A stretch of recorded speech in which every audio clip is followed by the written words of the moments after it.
কাঞ্চির রাজা কর্ণাট জয় করতে গেলেন। তিনি হলেন জয়ী। চন্দনে হাতির দাঁতে আর সোনামানিকে হাতি বোঝাই হলো। দেশে ফেরবার পথে বলেশ্বরীর মন্দির বলির রক্তে ভাসিয়ে দিয়ে রাজা পুজো দিলেন।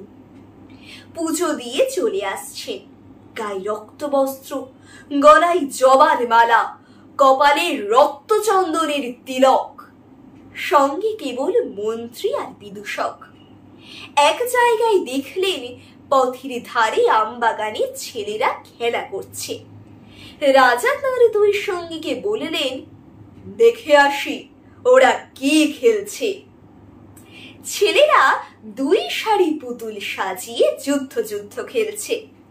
রাজা জিজ্ঞাসা করলেন, কার সঙ্গে কার যুদ্ধ? তারা বললে, কর্ণাটের সঙ্গে কাঞ্চি। রাজা জিজ্ঞাসা করলেন, কার জিত কার হার?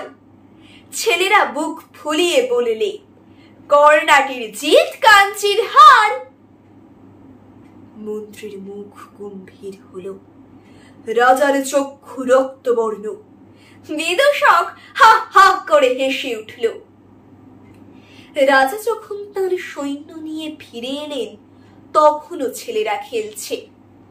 রাজা হুকুম করলেন, এক একটা ছেলেকে গাছের সঙ্গে বাঁধো আর লাগাও বেত।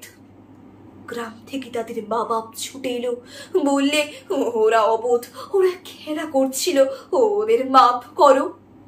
রাজা সেনাপতিকে ডেকে বললেন, এই গ্রামকে শিক্ষা দেবে, কাঞ্চির রাজাকে কোনো দিন যেন ভুলতে না পারে।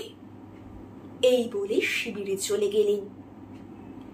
সন্ধ্যেবেলায় সেনাপতি রাজার সম্মুখে এসে দাঁড়ালো, প্রণাম করে বললে, মহারাজ, শ্রীগাল কুকুর ছাড়া এ গ্রামে কারো মুখে শব্দ শুনতে পাবেন না।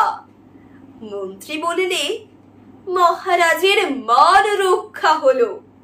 পুরোহিত বললে, বিশ্বেশ্বরী মহারাজের সহায়। বিদূষক বললে, মহারাজ, এবার আমাকে বিদায় দিন। রাজা বললেন, কেন? বিদূষক বললে, আমি মারতেও পারিনি, কাটতেও পারিনি। বিধাতার প্রসাদে আমি কেবল হাসতে পারি। মহারাজের সভায় থাকলে আমি হাসতে ভুলে যাব।